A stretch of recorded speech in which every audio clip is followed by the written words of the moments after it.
diabo não é um mito, nem uma lenda. Ele é real. Ele existe. E ele age.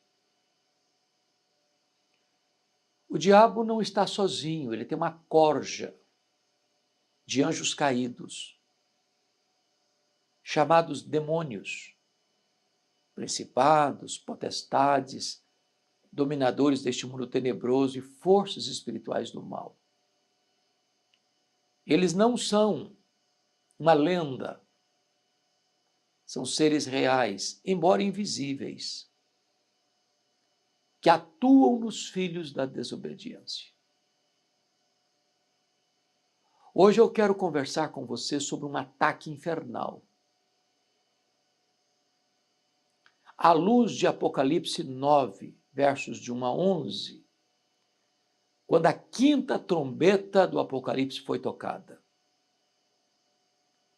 É uma espécie de invasão de demônios na terra para atormentar os homens. E eu chamo a sua atenção para esse texto. Eu vou lendo e expondo. O quinto anjo tocou a trombeta e vi uma estrela caída do céu na terra. Veja você que essa estrela caída é o diabo. E a estrela está caída. O diabo já é um inimigo derrotado, muito embora ainda ativo. Deus o lançou do céu à terra, quando quis ser igual a Deus e superior aos outros anjos. E foi-lhe dada a chave do poço do abismo. Ele não tem a chave, foi-lhe dada a chave. A Bíblia diz que quem tem autoridade suprema é Jesus. Foi dito a João, e Jesus disse a João lá na ilha de Patmos: eu sou o primeiro e o último. Eis que eu estive morto, mas estou vivo pelos séculos dos séculos, e tenho as chaves da morte e do inferno. Agora, essa chave do abismo lhe foi dada.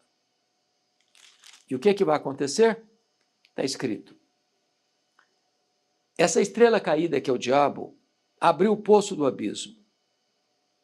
E subiu fumaça do poço como fumaça de grande fornalha. E como a fumaceira saída do poço, escureceu-se o sol e o ar. Então, é uma linguagem figurada aqui. Um poço que está fechado, a estrela caída recebe a chave para abrir esse poço, e quando ele abre esse poço, sai uma fumaceira que escurece o sol, que escurece o ar, deixando tudo lôbrego, escuro, poluído. Agora, veja você comigo. Também da fumaça saíram gafanhotos para a terra. Aqui, gafanhoto é um símbolo dos demônios. Gafanhoto é um dos insetos mais devastadores. Andam em bandos. Quando atacam a vegetação, tudo destrói. O gafanhoto tem a capacidade de comer e defecar ao mesmo tempo. Se ele chega numa plantação, numa lavoura, num pomar, deixa a planta em carne viva. Tudo destrói. E diz o texto, e foi-lhe dado poder como o que tem os escorpiões da terra. Escorpião tem o poder de atacar, de picar e de provocar dor atroz, inclusive inoculando veneno mortífero. Então, esses gafanhotos são parecidos com escorpiões.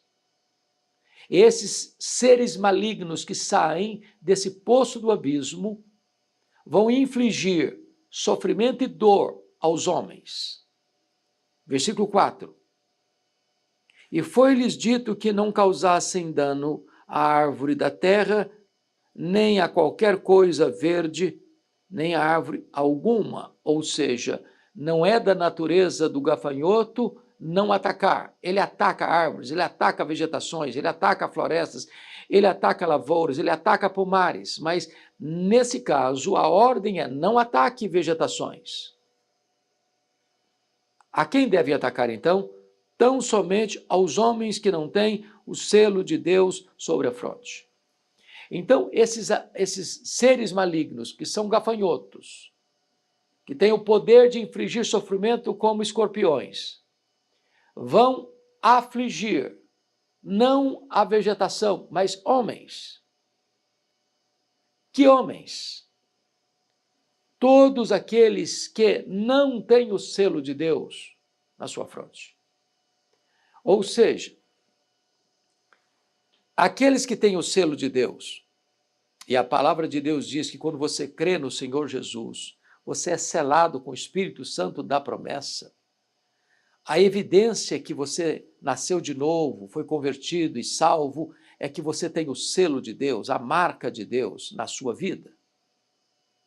E se você tem o selo de Deus, o maligno não lhe toca. Se você tem o selo de Deus, o diabo não pode cirandar com a sua vida, a não ser com a permissão divina, como fez com Jó, mas você está guardado, você está protegido, você está debaixo do sangue do Cordeiro, e esses gafanhotos, que são escorpiões, não podem aplicar e sofrimento, tormento em sua vida. Você foi tirado do poder deles. Prosseguindo, foi-lhes também dado, não que os matassem, e sim que os atormentassem durante 5 meses. E o seu tormento era como o tormento de escorpião quando fere alguém. Então, note você que a ordem aos gafanhotos, que são escorpiões, é para atacar. E atacar quem? Aqueles que não têm o selo de Deus. Atacar por um período definido. E atacar não com morte, mas com sofrimento. Ou seja, esse texto está retratando para nós a angústia que os homens vivem, o tormento que eles enfrentam, a angústia e a perplexidade das nações, onde as pessoas não conseguem se livrar desse sofrimento. Tem dinheiro, mas não tem paz. Tem sucesso profissional, mas não tem serenidade de alma. Tem medalhas de honra ao mérito e troféus de conquistas e mais conquistas, mas perdem a família. Bebem todas as taças dos prazeres, mas isso não preenche o vazio do coração. Fazem viagens mundo afora, descobrem os lugares mais belos e encantadores da terra, vivem no luxo e no conforto, mas nada disso satisfaz a alma. Assentam-se na roda dos mais seletos, das mais seletas celebridades do mundo, mas isso não preenche o vazio do coração. Introjetam drogas nas veias, bebem e se embriagam, mas nada disso satisfaz o coração. E os homens vivem o quê? Atormentados. Os que moram debaixo dos viadutos e os que moram nos palacetes, os que são analfabetos e os que fazem curso de pós-doutorado, aqueles que são vassalos e fazem trabalho de escravos, e aqueles que assentam nos tronos mais condecorados do mundo, não têm paz. Estão atormentados. O texto prossegue. Versículo 6. Naqueles dias, os homens buscarão a morte e não a acharão. Também terão ardente desejo de morrer, mas a morte fugirá deles.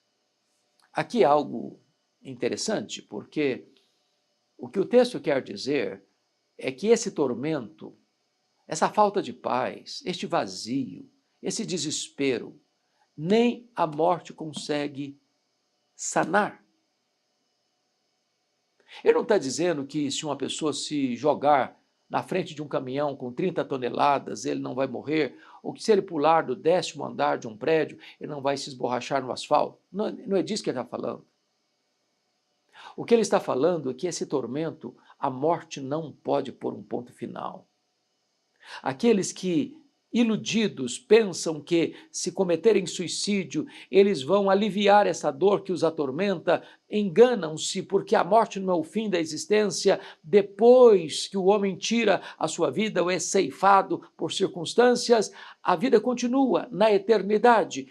E, se estão atormentados aqui pelos demônios, serão atormentados para sempre nas trevas exteriores, onde haverá choro e ranger de dentes.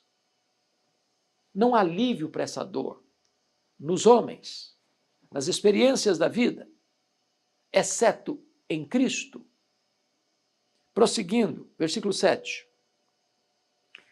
O aspecto dos gafanhotos era semelhante a cavalos preparados para a peleja. Então veja bem que eram gafanhotos que agiam como escorpiões e que agora são comparados a cavalos preparados para a peleja.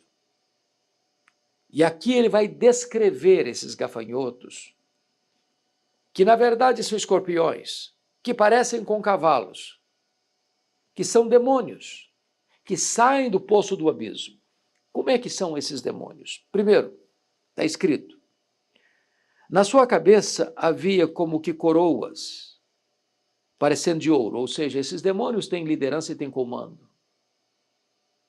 A Bíblia chama de o príncipe da potestade do ar, o Deus desse século. A Bíblia fala de principados, potestades, dominadores deste mundo tenebroso e forças espirituais do mal. Esses espíritos malignos que saem do poço do abismo para atormentar os homens, eles controlam as pessoas.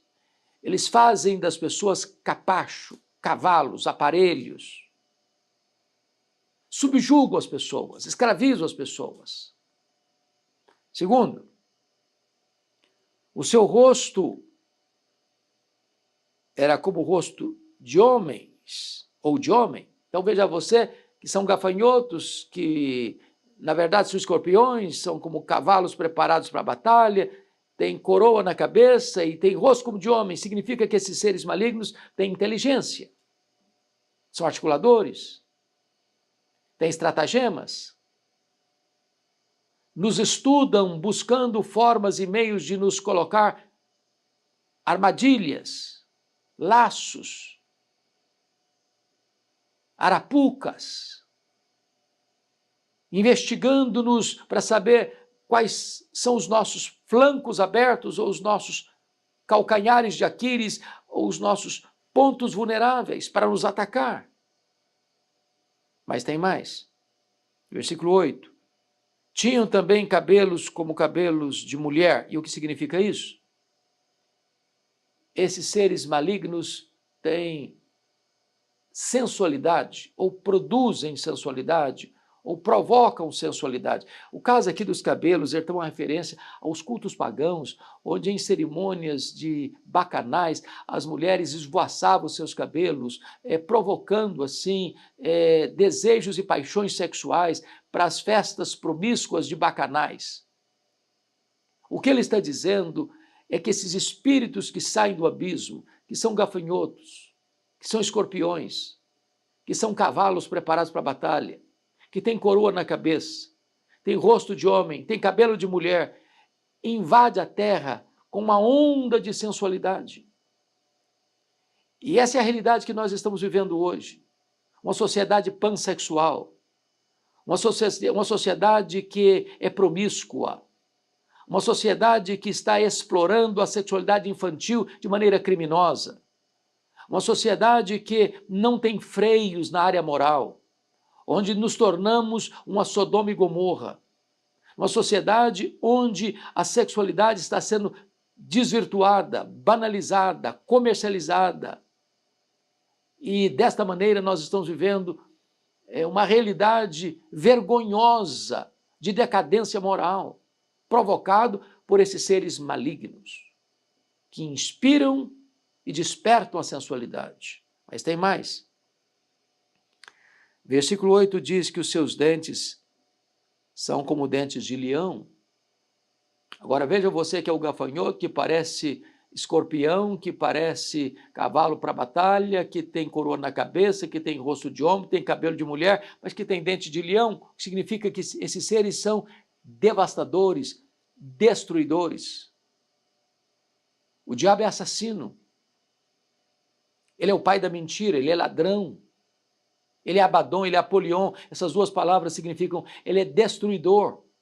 Ele veio para roubar, matar e destruir. Esta onda de violência são as guerras sangrentas. É a violência doméstica, a violência nas ruas, é a violência entre as nações. É o derramamento de sangue por coisas banais. São os assaltos, sequestros, arrombamentos, latrocínios. É o sangue vertido nas ruas por causa desta violência que esse ser maligno, ou esses seres malignos estão motivando, inspirando, destruindo, como dentes de leão. Mas tem mais. O versículo 9 diz que tinham couraças como couraças de ferro. E o barulho de suas asas, que as suas asas faziam, era como barulho de carros, de muitos cavalos, quando correm à peleja. Couraça de ferro significa que eles são inatingíveis por armas convencionais. Você não luta esta guerra com tanques, com fuzis, com metralhadoras, com canhões, com bombas. São armas convencionais.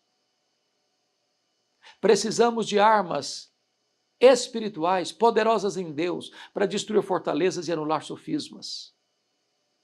Você não vence esses inimigos terríveis com armas convencionais, no braço, na força do braço da carne. São seres espirituais que precisam ser enfrentados com estas mesmas armas espirituais. Paulo falando lá, precisamos do poder de Deus, precisamos de toda a armadura de Deus, para ficarmos firmes contra as ciladas do diabo. E o texto prossegue.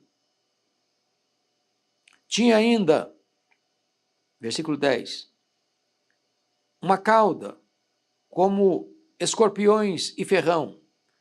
Na cauda tinha poder para causar dano aos homens por 5 meses. E tinha sobre eles, como seu rei, o anjo do abismo, cujo nome em hebraico é Abaddon e em grego Apolion. O que esse texto está nos dizendo? Que esses seres malignos, que são escorpiões, que são gafanhotos, como escorpiões, como cavalos de guerra, que tem coroa na cabeça, que tem rosto de homem, tem cabelo de mulher, que tem dente de leão. Agora eles estão ferroando os homens, atormentando os homens, e eles são liderados por este ser descrito no verso 11. É o rei deles, é o líder deles, que é o diabo, que é Satanás, que é a antiga serpente, que é o leão que ruge, que é o Deus deste século, que é o príncipe deste mundo, chamado aqui por 2 palavras, uma hebraica, outra grega, Abaddon e Apolion, e ambas as palavras significam a mesma coisa, o destruidor. Ele veio para roubar, matar e destruir. Então, esta é a batalha, é o ataque infernal. Ora, você não precisa ser um grande entendedor para olhar para o mundo, para a sociedade, para o Brasil, para as outras nações do mundo e perceber este ataque infernal. Ataque infernal em todos os setores da sociedade. Ataque infernal não apenas nos antros do pecado, mas nos lugares muito bem ornamentados e condecorados e aplaudidos por grandes líderes. Este ataque infernal na questão dos antros do pecado também. Daqueles que traficam drogas, daqueles que fazem parte do crime organizado, daqueles que vivem para cometer atrocidades, daqueles que vivem mamando nesta teta do diabo para praticar a violência, a corrupção, a maldade, a promiscuidade. liderados por Abadom e por Apolion, governados por esse rei maligno. Este é o retrato sombrio da sociedade sem Deus. Agora, tem esperança?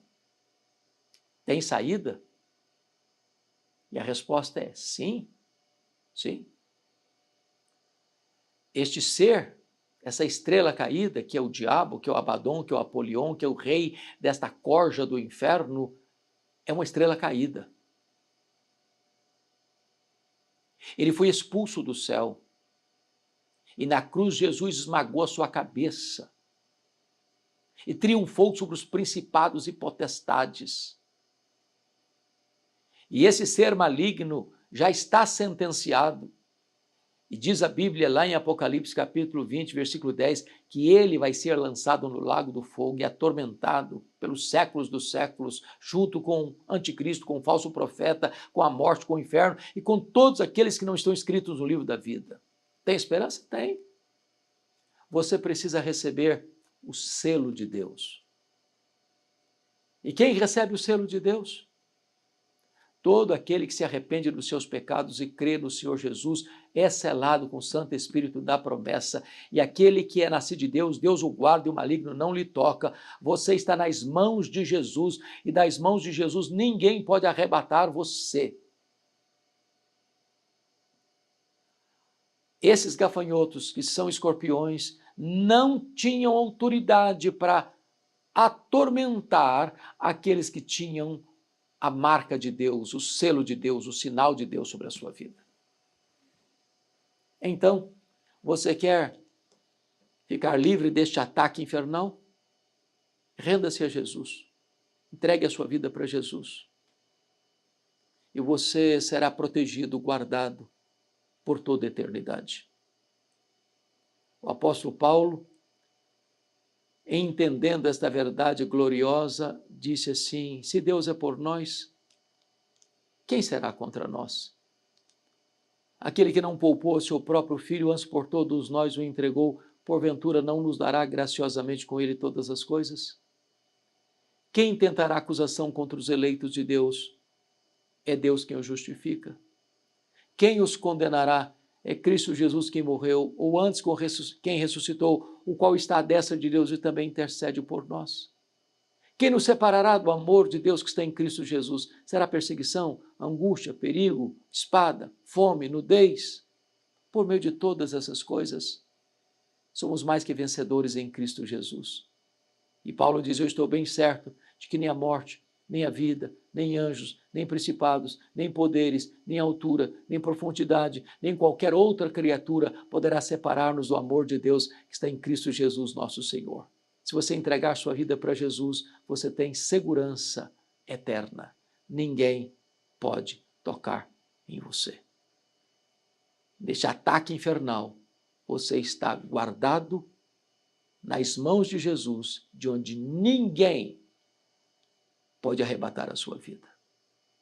Se essa mensagem ajudou você a compreender melhor este assunto, se esta mensagem encorajou e abençoou o seu coração, por favor, nos ajude, compartilhe-a com outras pessoas, leve esta mensagem para mais outras pessoas.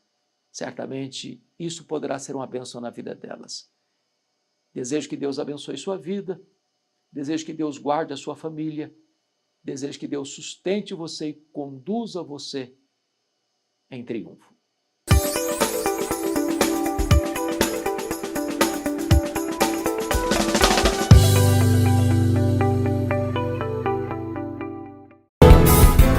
Palavra da Verdade, com Hernandes Dias Lopes. Abra sua Bíblia comigo, por gentileza. Livro de Apocalipse, capítulo 5. Faremos a leitura dos versos 1 ao verso 14. Apocalipse, capítulo 5.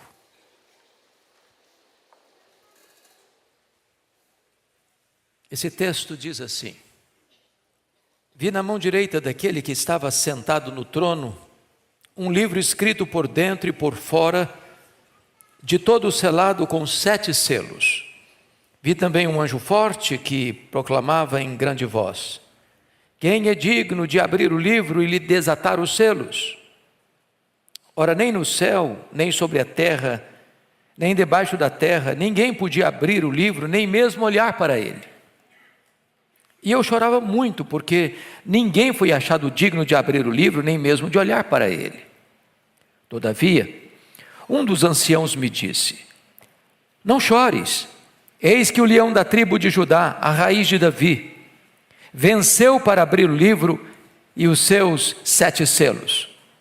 Então, vi no meio do trono e dos 4 seres viventes, e entre os anciãos de pé, um cordeiro como tendo sido morto.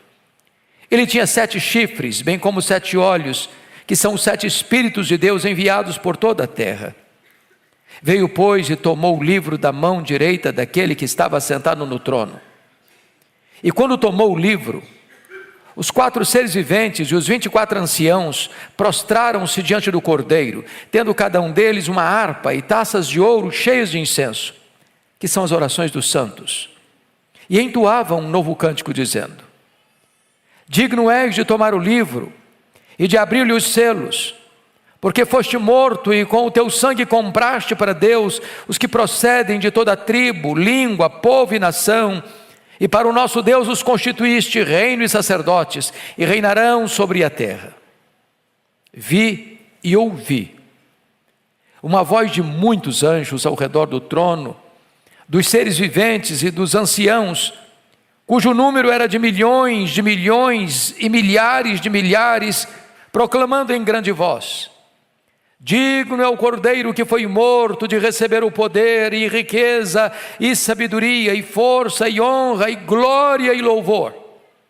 Então ouvi que toda criatura que há no céu e sobre a terra, debaixo da terra e sobre o mar, e tudo que neles há, estava dizendo: àquele que está sentado no trono e ao cordeiro seja o louvor e a honra e a glória e o domínio pelos séculos dos séculos. E os 4 seres viventes respondiam: amém. Também os anciãos prostraram-se e adoraram. Amém. Esse texto, irmãos, abre as cortinas da história e revela para nós que Deus tem o controle do futuro. O homem sempre quis decifrar o futuro. Os historiadores opinam sobre isso. Os sociólogos opinam sobre isso. Os antropólogos definem sobre isso, opinam sobre isso. Os futurólogos, os filósofos também tentam decifrar o futuro. Mas quem pode fazê-lo? A história é um enigma para o homem. Nós não enxergamos nas dobras do futuro. Nós não enxergamos na curva. O homem não tem esse controle. É por isso que surgem filosofias e mais filosofias para tentar interpretar a história. Os gregos já faziam isso, achando que a história é cíclica. Que o que é hoje, o que foi ontem, e o que é hoje será amanhã, e a história não caminha para uma consumação. Mais recentemente, os existencialistas ateus afirmam que a história não tem propósito, a história não tem significado, não há um plano, portanto não há esperança. Os teóricos que trataram desta matéria não ofereceram nenhuma ajuda. Por exemplo, Friedrich Hegel disse no seu livro Filosofia da História que os povos e os governos nunca aprenderam da história. O primeiro-ministro da Inglaterra, Winston Churchill, disse que os homens cresceram no conhecimento, na tecnologia, na ciência, no saber, mas não evoluíram moralmente. Sob pressão, o homem moderno é capaz de fazer as mesmas atrocidades das eras primitivas. O historiador Gibbon, no seu livro Declínio e Queda do Império Romano, foi mais pessimista ao dizer que a história é pouco mais que um registro dos crimes, das loucuras e dos infortúnios da humanidade. Mas no passado, um autor tão decantado, Thomas More, escreveu o seu livro Utopia. E nesse livro, com um otimismo irreal, com um romantismo até, disse que chegaria um tempo em que nós construiríamos com as nossas próprias mãos um paraíso na terra. E por um tempo a humanidade chegou a sonhar isso, a pensar que isso era possível. Até que, em pleno século passado, século XX, nós fomos assaltados, esmagados por duas sangrentas guerras mundiais. 1914, 1918, Primeira Guerra Mundial, mais de 30 milhões de pessoas mortas. Não aprendemos a lição? 1939 a 1945, a Segunda Guerra Mundial, mais de 60 milhões de pessoas mortas. E não aprendemos a lição. Nós acumulamos arsenais e mais arsenais, a ponto de Mikhail Gorbachev, no seu livro Perestroika, em 1985, afirmar que nós já temos um arsenal tão poderoso para destruir que o que nós já temos armazenado daria para destruir o planeta Terra 27 vezes. O mundo está como uma panela de pressão. Vocês bem acompanham os acontecimentos. Há uma angústia, há uma perplexidade entre as nações. Para onde a história caminha? Esse texto, amados irmãos, nos oferece uma grande esperança. Esse texto é a resposta para as nossas indagações. Esse texto aponta para nós que a história não está ao léu, sem rumo, como um barco à deriva, jogado pelas ondas revoltas do mar da vida. A história está nas mãos do Cordeiro de Deus, o nosso glorioso Redentor. Então eu gostaria que vocês acompanhassem comigo algumas lições do texto. A primeira delas é que o Deus que está no trono do universo tem um propósito para a sua vida e para a história da humanidade. Confira comigo, por gentileza, o verso 1. Toda a igreja comigo, por favor, lendo o verso 1. Vi na mão direita daquele que estava sentado no trono um livro escrito por dentro e por fora, de todo selado com 7 selos. No capítulo 4, João é chamado ao céu, e ao subir ao céu, ele vê alguém sentado no trono. Ele não descreve esse alguém, a não ser com figuras de pedras preciosas, a sua majestade, a sua santidade, a sua grandeza, a sua glória. E esse alguém que está sentado no trono tem um livro. Esse livro é exatamente os destinos da humanidade, o plano de Deus para a história. Mas esse livro está nas mãos daquele que está no trono, ou seja, os céus governam a terra. A história não está à deriva, a história não está nas mãos dos homens, a história não está nas mãos dos poderosos deste século, a história está nas mãos de Deus. Agora notem, este livro, diz o texto, representa para nós que tudo está traçado, tudo está escrito, tudo está determinado. Nada foi esquecido, nada foi omitido. Em outras palavras, não existe acaso, não existe sorte, não existe azar, não existe determinismo cego, não existe misticismo. Existe um plano eterno, perfeito, que não pode ser frustrado.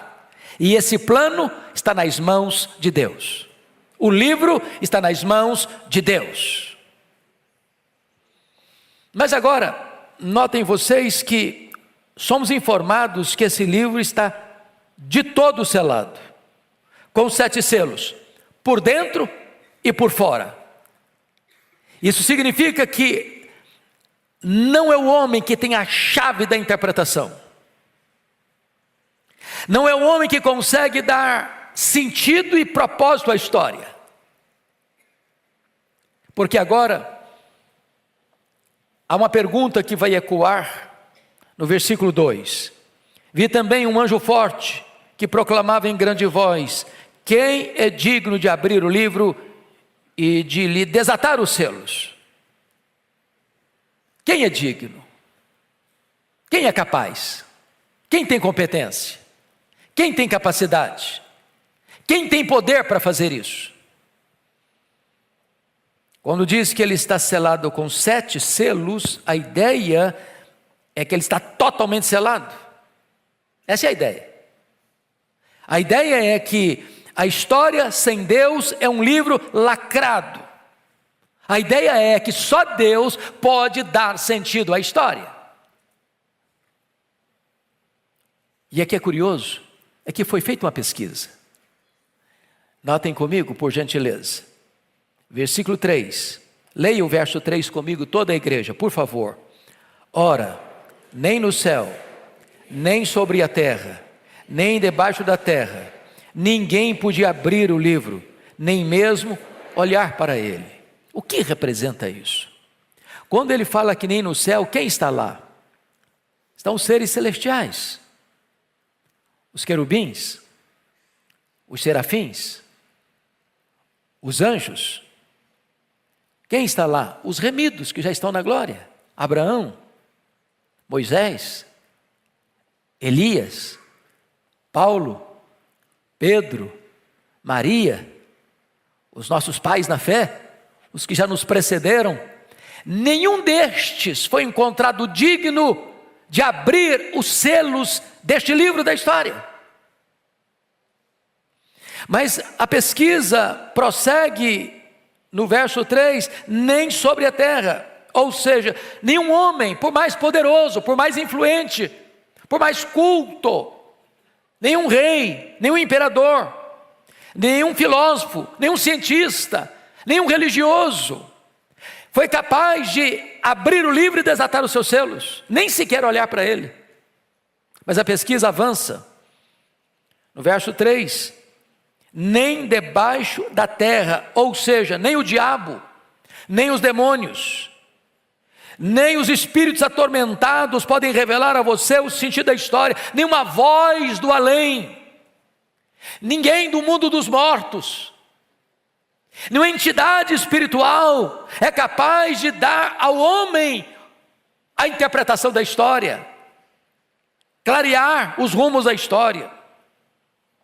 Em outras palavras, irmãos, nenhuma ideologia, nenhum partido político, nenhum sistema econômico é capaz de decifrar para você o significado da história. Então, diante desta pergunta, quem é digno? O que acontece é que nós estamos diante de 3 coisas. Primeira, a grande questão: quem é digno? Segunda, a grande constatação: ninguém podia abrir o livro. Terceiro, a grande decepção: e eu chorava muito. A crise de João, meus amados, é a crise da impotência de todos nós. Quando você abre o jornal, quando você abre o seu aplicativo, quando você pesquisa o que está acontecendo no mundo hoje, no Brasil, na América do Sul, na América Central, na América do Norte, na Europa, na Ásia, na África, na Oceania, no mundo, você fica perplexo. Tanto conhecimento e tanta barbárie ao mesmo tempo, tanto saber e tanta escravidão ao mal ao mesmo tempo, tanta tecnologia e tanta vida arruinada ao mesmo tempo, tanto poder e tanta ganância de mais poder ao mesmo tempo, tantos instrumentos para se viver bem e tantas guerras sangrentas e brutais encarniçadas ao mesmo tempo. E você fica angustiado. Assim como João, a sensação nossa tem hora é um nó na garganta, é uma angústia na alma, é uma perplexidade, dizer, meu Deus, o que está acontecendo? Os governantes perdidos, os parlamentos perdidos, as cortes confusas, a violência nas ruas, a injustiça nos tribunais, as drogas escravizando a juventude, a promiscuidade sem freios, as guerras cada vez mais brutais. E você pergunta, meu Deus, para onde está indo isso? E o choro de João é o seu choro, é o meu choro, é o nosso choro. Será que a história está à deriva? É a pergunta. Será que caminhamos para o caos? É a pergunta. E então o verso 5 nos oferece uma luz de esperança. Leia o verso 5 comigo, por favor, toda a igreja. Todavia, um dos anciãos me disse, não chores, eis que o leão da tribo de Judá, a raiz de Davi, venceu para abrir o livro e os seus 7 selos. Que palavra preciosa, não chores. Mas essa palavra, ela pode ser apenas um consolo piegas. Às vezes, pastor Arival, eu tenho ido a funerais de pessoas queridas, de parentes próximos, de ovelhas amadas. E às vezes aqui, acolá, eu escuto alguém dizer, não chora não. E eu acho que essa palavra é tão tola. Porque funeral é lugar de choro mesmo. O melhor discurso que você pode fazer num funeral é o discurso do silêncio. É dar um abraço em alguém, encostar a cabeça dele no seu peito e não falar nada. Mas quando João escuta isso, não chores, não é um conselho vazio, não é uma palavra vazia. Ao mesmo tempo ele vai mostrar a solução, não chores, porque o digno procurado é o digno encontrado. O leão da tribo de Judá, a raiz de Davi, venceu para abrir o livro. E ele venceu a morte, e ele venceu o diabo, e ele venceu o pecado, e ele venceu o mundo. Ele tem capacidade, ele tem poder, ele tem autoridade, ele tem competência para dar significado à história e à vida. Mas, notem comigo, que no verso 6, e eu quero que você, por gentileza, leia comigo o verso 6 e o 7, juntos, vamos lá? Então, vi no meio do trono, dos 4 seres viventes, e entre os anciãos, de pé, um cordeiro, como tendo sido morto. Ele tinha 7 chifres, bem como 7 olhos, que são 7 Espíritos de Deus, enviados por toda a terra. Veio, pois, e tomou o livro da mão direita daquele que estava sentado no trono. Louvado seja Deus. Veja bem que ele está no meio do trono. E quem é ele?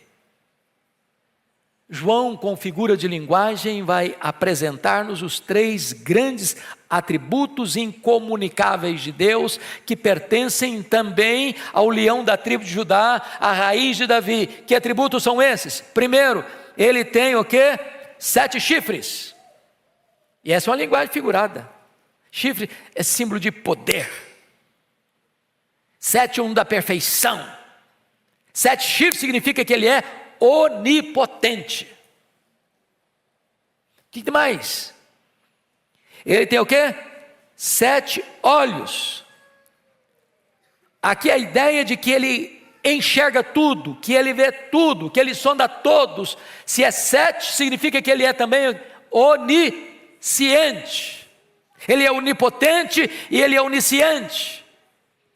Mas quando diz que são os 7 Espíritos de Deus enviados por toda a terra, representa que Ele é também onipresente. Esse que está no meio do trono tem capacidade, tem credencial, tem autoridade para pegar o livro. E agora o verso 7, veio pois e tomou o livro da mão direita daquele que estava sentado no trono. Deus Pai é sentado no trono, o Deus Filho agora pega o livro da mão direita do Deus Pai, e ele agora venceu para abrir o livro e desatar os seus selos. A história vai dar um curso, vai ter um curso. Ela não está solta, ela não está à deriva, ela não é governada pelo acaso, ela não é governada pelos astros, ela não é governada pelo misticismo humano, ela não é governada pelos poderosos deste século, ela é governada pelo Senhor Jesus.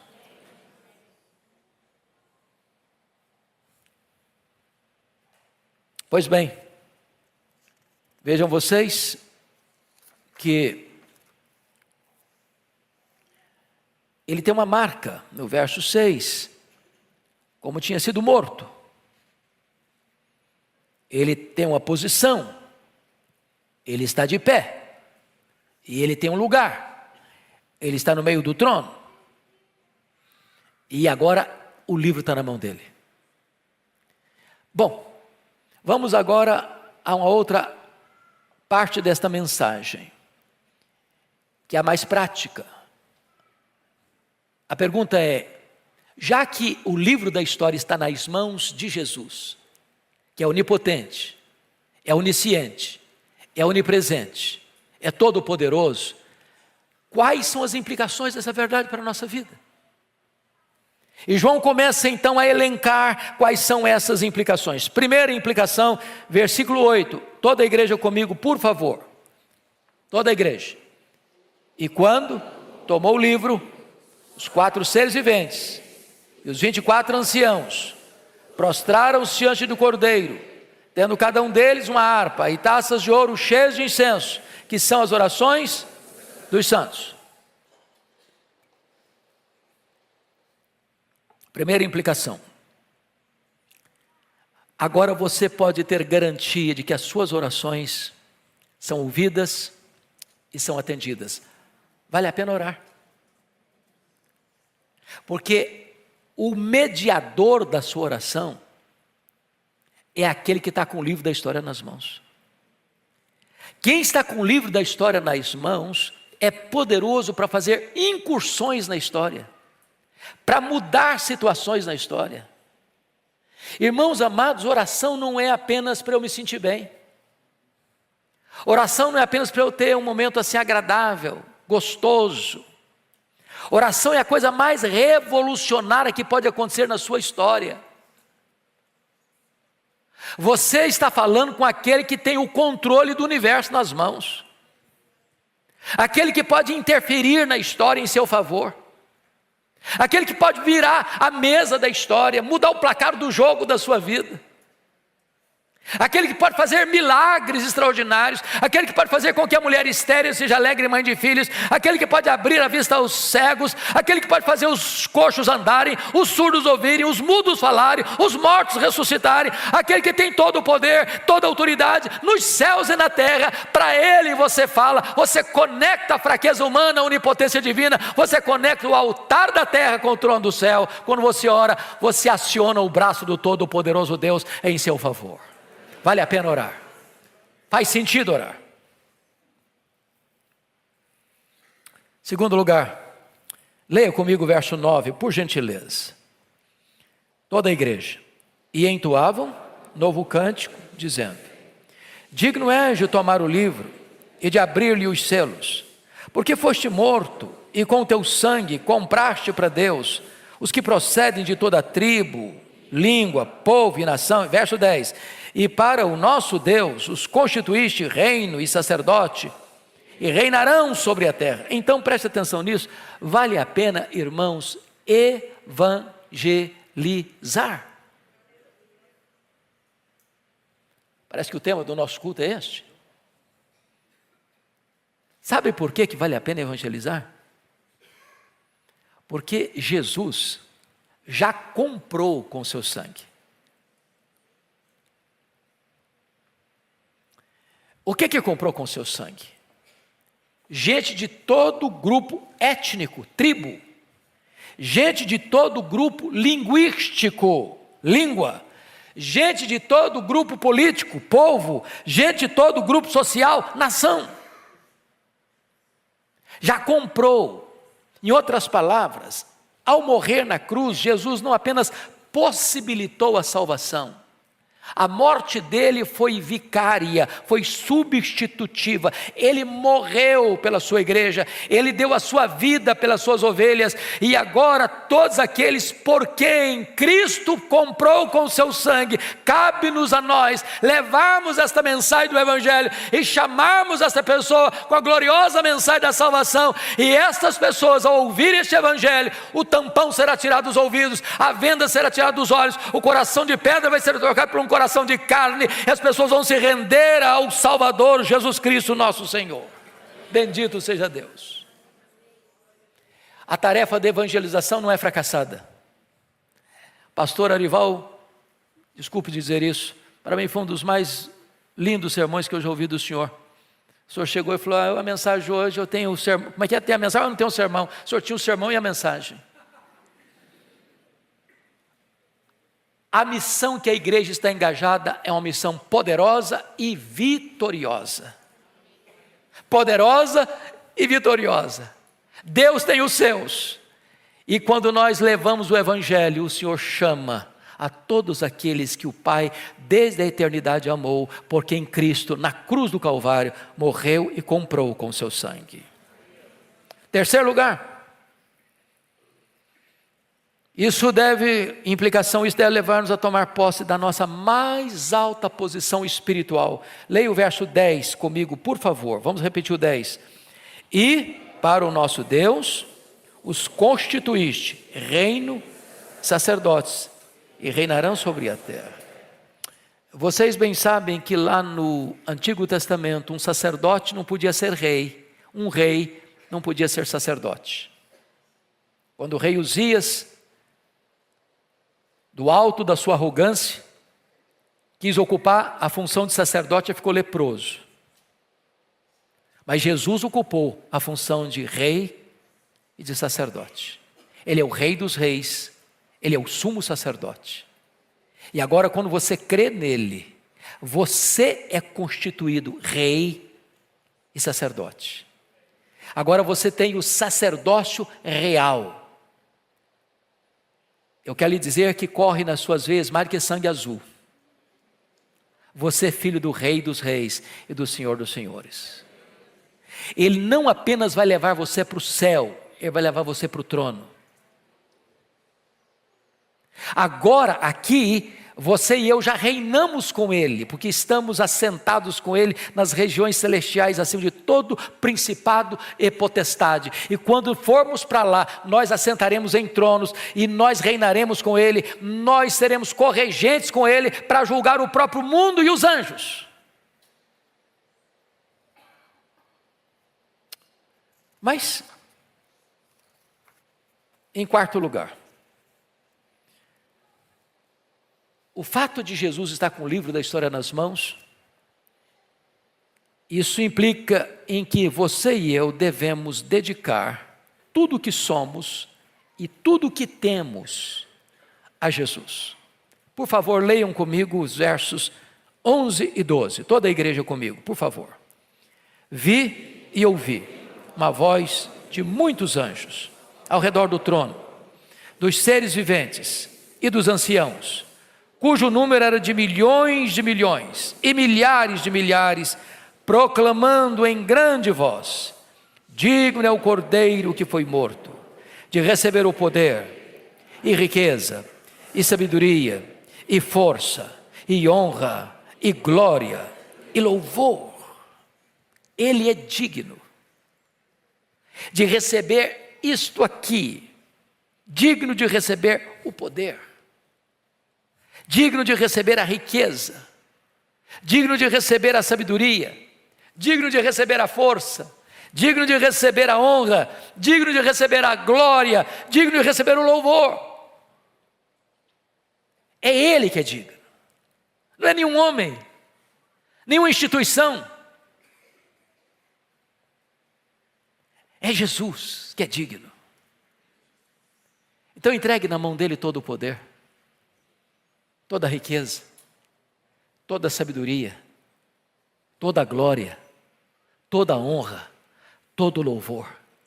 A nossa vida é para Ele, o nosso culto é para Ele, a igreja é dele, nós vivemos para a glória dele. Ele é a razão de todas as coisas, Ele é o centro de todas as coisas, tudo converge nele, tudo tem sentido nele. Então, o que você vai perceber daqui para frente é que aquele que foi procurado, aquele que foi encontrado, agora ele é plenamente adorado. Eu chamo a sua atenção que ele é adorado por quem ele é. Versículo 5 a 7 diz que ele é o leão da tribo de Judá, ele é a raiz de Davi, e ele é o cordeiro que foi morto. Segundo, ele é adorado por onde ele está. Está escrito que ele está no meio do trono. Terceiro, ele é adorado por aquilo que ele fez. Em outras palavras, ele comprou-nos para Deus, e ele nos constituiu reino e sacerdotes para Deus. Quarto, ele é adorado por aquilo que ele tem. Ele tem adoração de todo o universo, de toda a criatura. Ele tem adoração dos serafins, ele tem adoração dos querubins, ele tem adoração dos anjos, ele tem adoração da igreja da glória, ele tem adoração da igreja na terra, ele tem adoração do universo inteiro, porque tudo foi criado para ele e para a glória dele, e o universo inteiro está rendendo culto a ele. É por isso que Dr. Charles Erdman, um dos mais eruditos comentaristas bíblicos, ao escrever o seu belíssimo comentário de Apocalipse, descreve que nos capítulos 4 e 5 de Apocalipse nós temos o oratório da criação e o oratório da redenção. Oratório é um gênero musical dramático, com solos e coros acompanhados de orquestra. E aqui ele apresenta para nós um dos quadros mais belos dessa peça musical. E eu queria convidar você para entrarmos no maior teatro do mundo. Ele não está em São Paulo, nem em Nova York, nem em Tóquio. Esse teatro é o teatro do universo. O musical que vamos assistir é o mais extraordinário musical jamais apresentado em toda a história. Você e eu estaremos lá, para ouvirmos, para vermos, para nos encantarmos. As cortinas vão se abrir. E quando as cortinas se abrirem, este oratório vai ser aberto com o quarteto do capítulo 4, versículo 8. Os 4 seres viventes.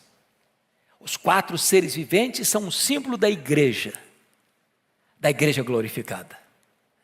E a igreja abrirá esse grande musical, nesse teatro cósmico, dizendo: Santo, Santo, Santo é o Senhor Deus, o Todo-Poderoso, aquele que era, e que é, e que há de vir.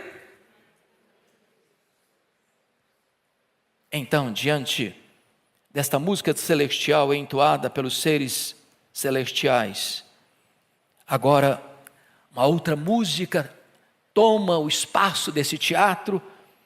No verso 10 e 11, Quando então os 24 anciãos, símbolo da igreja da glória, representada pelas 12 tribos, pelos 12 apóstolos, a igreja universal, então entoa a segunda música no verso 11, dizendo: Tu és digno, Senhor e Deus nosso, de receber a glória e a honra e o poder, porque todas as coisas tu criaste, sim, por causa da tua vontade, vieram a existir e foram criadas.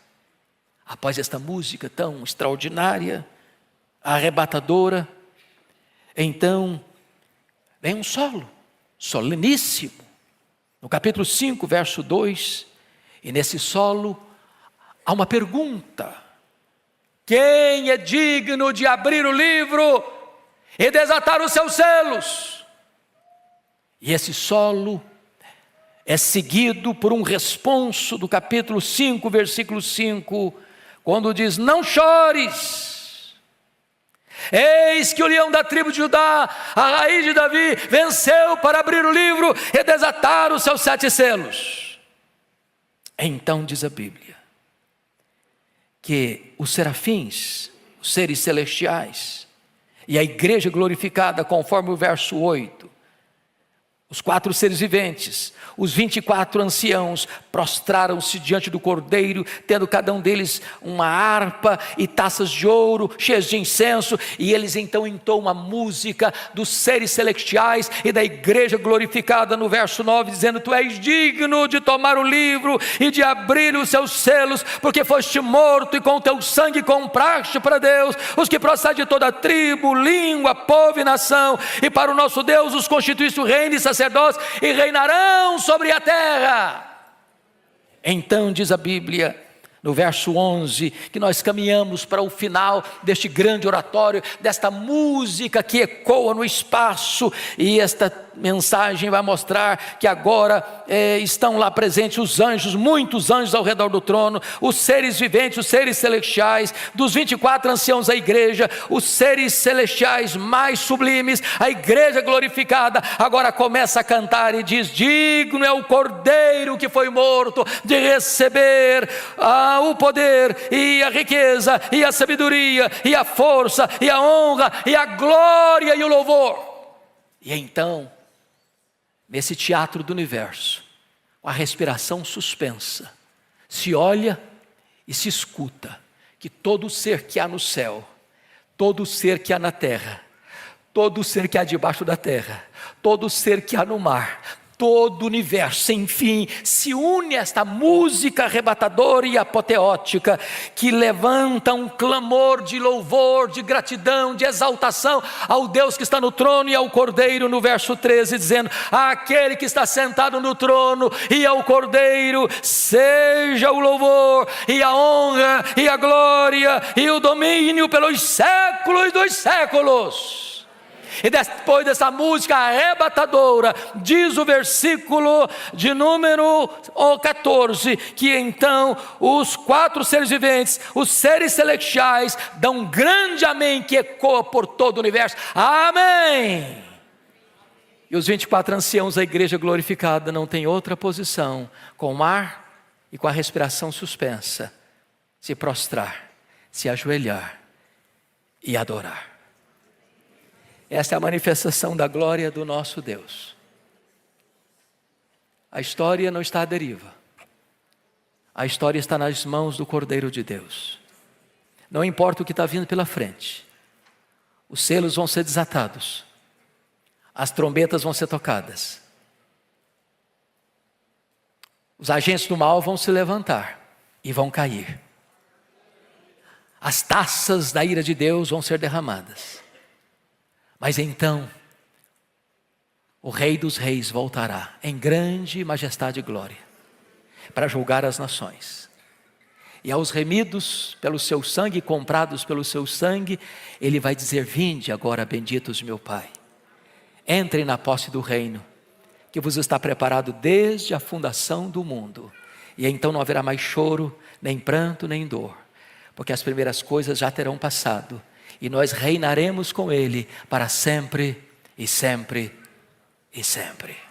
Aleluia. Deus tem um plano para cada criatura.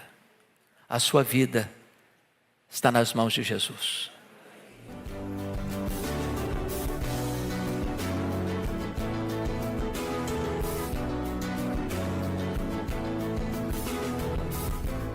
Palavra da Verdade, com Hernandes Dias Lopes.